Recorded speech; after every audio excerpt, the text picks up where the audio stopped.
Welcome into WTOL 11 News at 11. We start right away with breaking news out of Point Place. Our crews are responding to a fatal stabbing at the McDonald's on Summit and 121st. According to Toledo police, one juvenile male was stabbed and then ran down the street into the McDonald's looking for help around 8:25 tonight. The person of interest is currently in custody. We're still waiting to learn more information. We'll keep you updated both on air and online as we continue to learn more.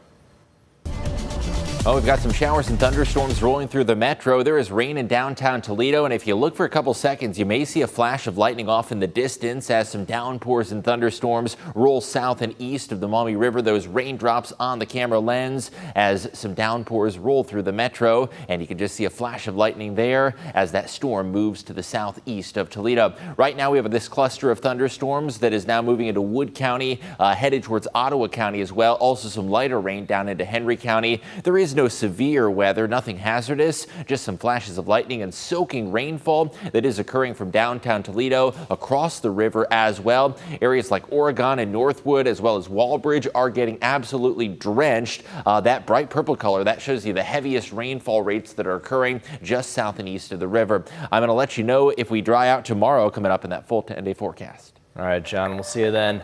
An investigation is underway in Findlay after an officer shot and killed a dog. Findlay police say police were called to Deer Valley Lane after receiving reports of dogs running around and acting aggressively. An officer found the dogs on a porch, and as the officer approached, the dogs attacked and bit them. The officer shot each dog once. One dog died from the gunshot wound. The other had to be euthanized. The owner of the dogs has not yet been identified. The officer had a minor injury that did not need medical attention. A West Toledo road was shut down for several hours this morning after a driver struck a utility pole. The crash happened on North Lockwood and Eleanor Avenue. Toledo police at the scene told us an SUV smashed into the pole, leaving a portion of it severed in the street.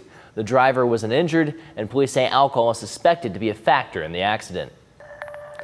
Toledo city leaders want to scale back parking lot requirements. It's a move they say could spark new development across the city. Right now, businesses are required to build a certain number of parking spaces alongside their development. But according to city officials, a recent study from the Plan Commission shows Toledo has lost nearly 30% of its population over the last 50 years as people move to the suburbs. City leaders say eliminating minimum parking requirements could free up land for new businesses and housing, bringing new growth. We want buildings in this community. We want apartments. We want extra shops. That's what we want to see. We want to see construction, growth. Cities like Maumee, Perrysburg, and Sylvania have already eased parking requirements. Toledo City Council is expected to vote on the proposal on September 9th. Local Democrats gathered at the UAW Local 12 Union Hall to try to feel better about the current political climate. A resistance and resilience fair sponsored by Toledo Persists, Lucas County Democrats, and Toledo Troublemakers encourage people to engage in self-care during what organizers are calling, quote, terrible and dismal times, encouraging them to come together in joy and communicate. They say this fair is not just for people who didn't vote for Donald Trump either. You know, I think anybody and everybody can come through. I think we all benefit when a community comes together. And so finding out what your neighbors are doing and how to access resources in our county is helpful for everybody, no matter their political beliefs. At the fair, meditation and yoga were offered, as well as an assortment of vendors and food trucks. Now, this is just the first time for this fair, but Beckwith hopes to have this event every year. Tonight, we're highlighting a nationally known sculptor who lives right here in our area, who's about to install a new piece of artwork in the 5th annual Perrysburg Sculpture Walk. Dominique O'Neill sat down with him to talk about his career and what's coming up next for him. Dom, what did he learn? Well, Michael, Jim Havens is an 87-year-old reflecting on his notable sculpture career since retiring as an iron worker from the local 55. And he says he's still chiseling away at scratching his artistic itch. Sometimes life takes a turn. For Jim Havens, a 30-year career as an iron worker turned into a hobby of making large-scale steel sculptures. Ironworkers taught me how to do that, Local 55. A lot of really great guys who did not mind sharing and did not mind me being successful. Havens works out of his Gibsonburg studio, twisting the molten metal into all kinds of mesmerizing shapes. It's earned him various awards for his artwork, but his favorite is the prestigious Jefferson Award given to him for his work in the community, given to him after he founded the annual Sculpture in the Village. To have the support of the council, the mayor, and several other people who were interested in making Gibsonburg everything that it could be. But his greatest project so far happened in Gibsonburg on September 11, 2016. If I couldn't design something around that antenna, I thought, well, maybe I better go drive a truck. But this here piece is such an iconic piece of the North Tower. An arts advocate and curator of the Perrysburg Sculpture Walk has admired not only his artwork, but his many contributions to the advancing arts in the Toledo area. I've just always been fascinated with him, and as his age advanced, I think he's inspiring. I talk about him to other seniors that come through the tours about waking up with purpose. Havens will have a piece featured in the Perrysburg Sculpture Walk on August 31st at Woodlands Park in Perrysburg. Reporting in the studio, Dominic O'Neill, WTOL 11. All right, thank you, Dom. Families now have a new indoor playground option that allows them to have fun all year round. Waddle's Indoor Playground opened today on Heather Downs in South Toledo. Inside, you'll find 3 indoor play structures that'll be changed out seasonally, a climbing structure, a space for infants, and much more. Owner Carrie Bergeron says this was all inspired by the indoor play options her family had when they lived out west. I moved here during COVID from Las Vegas, where there's a ton of things to do for little kids, indoor options. And when we got here in the dead of winter, my 3-year-old was just looking for that same kind of environment. And we knew there was a few, but they were kind of far from us. So, Toledo's so spread out. So we were just like, we need something that's closer for everybody, different parts of town. For now, Waddles will be open Monday through Friday from 9 a.m. to 3 p.m. It'll cost you $13 to play. Saturdays and Sundays are being reserved for families looking to host private parties. John? Well, some big changes in the weather ahead. It's going to be feeling like fall this week with highs barely at 70 degrees. I'm going to preview when that cool down arrives in my forecast coming up next.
Welcome back in. One of the world's most active volcanoes is once again putting on quite a show. The U.S. Geological Survey says Hawaii's Mount Kilauea erupted again. Lava was seen flowing well into the early hours of this morning. This is the 31st eruption since last December. This latest eruption was contained within the summit's crater, and most of the eruptions last a day or less. There have also been some pauses in the volcano's activity that have lasted at least several days. Now, obviously, this is pretty explosive. We don't have any volcanoes or anything quite like this in our area, but we have been getting some pretty exciting weather tonight. Meteorologist John Birchfield has a little bit more on that.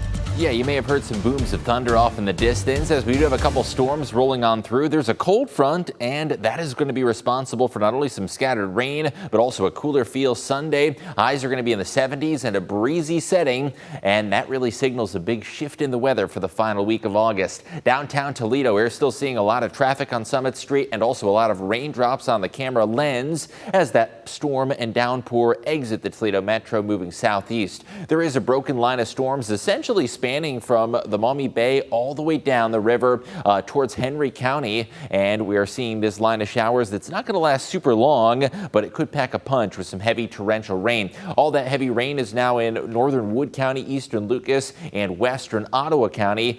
Seeing a little bit of lightning out towards Curtis, Millbury getting drenched in rain, Oregon, Northwood, and Walbridge all getting in on that heavier shower. Meanwhile, the showers are a little bit lighter south along the river into Henry County and northern Putnam County, also seeing a little bit of light to moderate rain that is occurring. Hour by hour forecast, rain tapers off shortly after midnight. It is going to be turning breezy and cooler into your Sunday. Highs only in the mid 70s. You'll notice a few little speckles of green there. There could be a brief pop-up shower, but I do expect most of the day to be partly sunny and largely dry. Monday is also going to be a cooler day. There could be some cloud cover. It's going to be a chilly day at the bus stop and a few sprinkles, but again, most of the day is expected to be dry. High temperature of 76 Sunday, a big drop in temperatures. West winds could be gusty at times at about 10 to 20 miles an hour, and it is going to have a significantly less humid feel. Out at Oakshade Grove in Oregon, wrapping up German American Festival.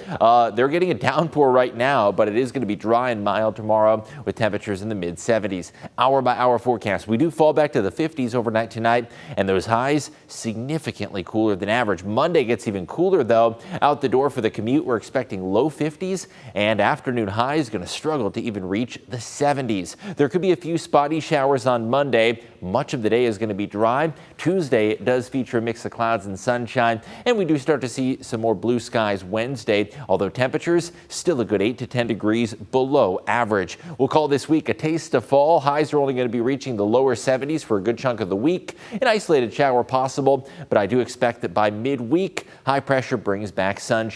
Below average temperatures are going to be expanding from New England back towards the Great Lakes and all the way down south to the Gulf Coast, where chillier than normal conditions are expected. By midweek, we rebound to the mid 70s with sunshine. Into next weekend, we do hit 80. And if you're making Labor Day weekend plans, it is looking mainly dry and also a little bit milder. Michael? All right. Thank you, John.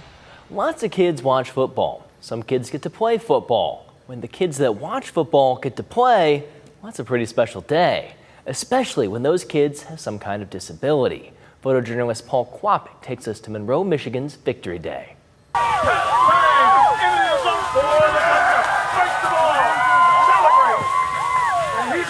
Touchdown on Victory Day. So we're at Navarre Field today for our third annual Monroe Victory Day.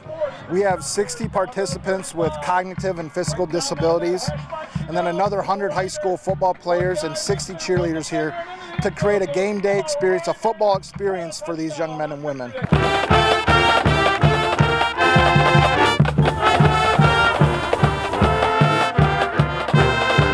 So we come out here and we give these kids opportunity to play football, whatever they want to do. They can score touchdowns down here, kick field goals, they can hit some pads, or even just play catch.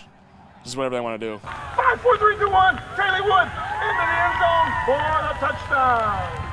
Well, we're doing catching a football, doing drills, and we're doing a scoring touchdown. Yeah, so we have various skill stations set up around the field, like tackling a dummy or throwing quarter passes, and then we finish with a touchdown station where the participants score a touchdown against the defense while the crowd is going wild, the cheerleaders are cheering, the band's playing. It's a great atmosphere for them. Good job. Good job. Actually, my husband is a basketball coach at IDA, and so our son loves playing with these boys, and now to be able to play football with them is just a fantastic experience. And for the whole county and all the players to come together as one team, you can't ask for more than that.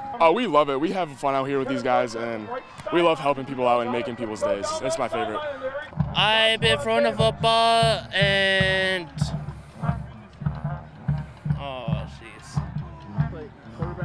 yeah, quarterback drills.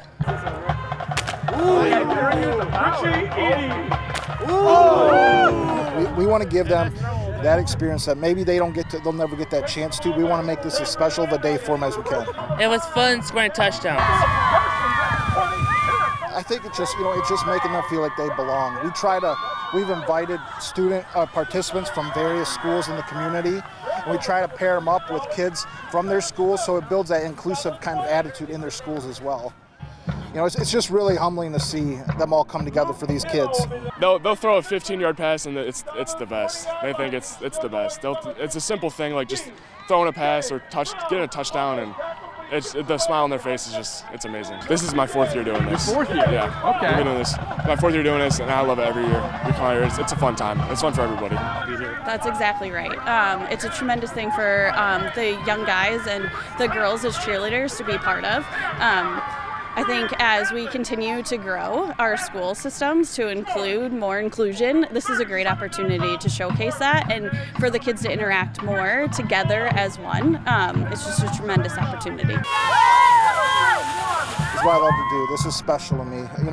Whatever happens this season, win or loss record, this is the stuff that makes a difference in the long run. All right, when we return, the Lions and Browns have their final preseason games, and Harold Bannon Jr. scores his first NFL touchdown. Got that story and more coming up next in sports.